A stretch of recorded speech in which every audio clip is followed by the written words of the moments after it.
여러분, 우리는 민주주의 사회에 살고 있습니다. 그러나 우리의 지방자치와 선거가 정말로 민주주의를 담보하고 있는지 지금 이 자리에서 묻지 않을 수 없습니다. 지방선거의 현실은 뚜렷합니다. 공천이 곧 당선이라는 구조. 정당의 공천장을 손에 쥐면 결과는 이미 정해져 버립니다. 주민의 선택이 아니라 정당의 결정이 선거를 좌우합니다. 이것이 과연 민주주의일까요? 정당 공천제에는 심각한 문제점들이 존재합니다. 첫째, 금품 로비와 정경유착입니다. 공천을 받기 위해서는 지역 권력자와 정치 실세에게 줄을 대야 하고 때로는 돈이 오가기도 합니다. 이 과정에서 후보자의 도덕성과 주민 대표성은 뒷전이 됩니다. 돈과 인맥이 공천을 좌우하는 구조, 이것은 민주주의의 부패를 불러옵니다. 둘째, 줄 세우기 정치와 계파 싸움입니다.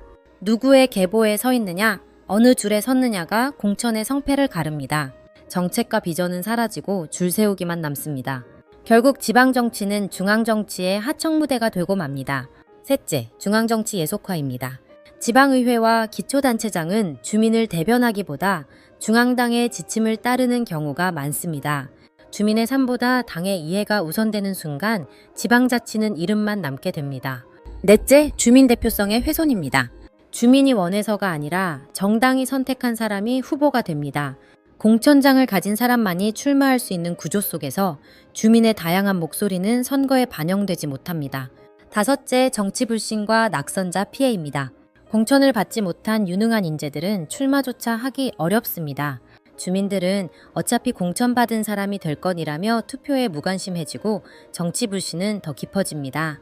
사실 이 문제는 어저늘의 이야기가 아닙니다. 2000년대부터 시민단체들이 문제를 제기했고 2010년대에는 여야 대선 후보 모두가 폐지를 공약했습니다. 학계와 지방자치단체장들까지도 목소리를 높였습니다. 그러나 결과는 언제나 같았습니다. 정치권의 기득권 저항 앞에 번번이 무산되었습니다. 20년 넘게 같은 요구가 반복됐지만 제도는 그대로입니다. 현 정부는 지방선거를 특정 정당의 색으로 통일하려는 정치 전략을 펼치고 있습니다. 정당 해체를 겨냥한 이런 움직임 속에서 우리가 절대 잊어서는 안 되는 존재가 있습니다. 바로 무소속 후보자들입니다.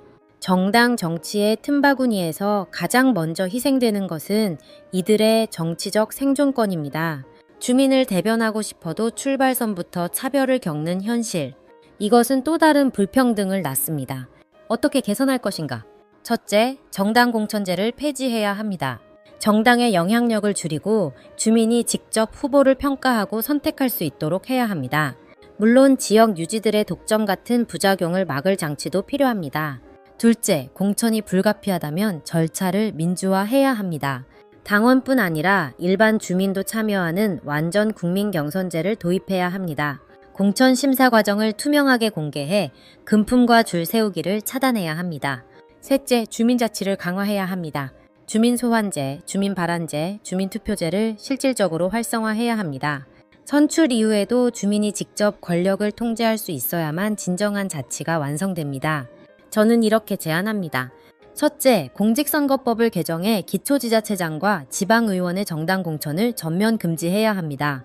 둘째, 주민참여형 경선제도를 법제화해 투명성과 주민성을 확보해야 합니다. 셋째, 주민자치권을 확대하는 헌법적, 법률적 장치를 보강해 지방정부가 진짜 주민 중심으로 운영되도록 해야 합니다. 민주주의는 종이 위의 제도가 아닙니다. 주민 한 사람 한 사람의 선택과 참여가 모여 살아 움직이는 가치입니다. 공천이 곧 당선이라는 왜곡된 구조를 바꾸지 않는다면 우리의 지방자치와 민주주의는 껍데기만 남게 될 것입니다. 이제는 바꿔야 합니다. 주민이 주인이 되는 선거, 주민이 주인이 되는 민주주의. 정당 공천제 개혁은 더 이상 미룰 수 없는 과제입니다.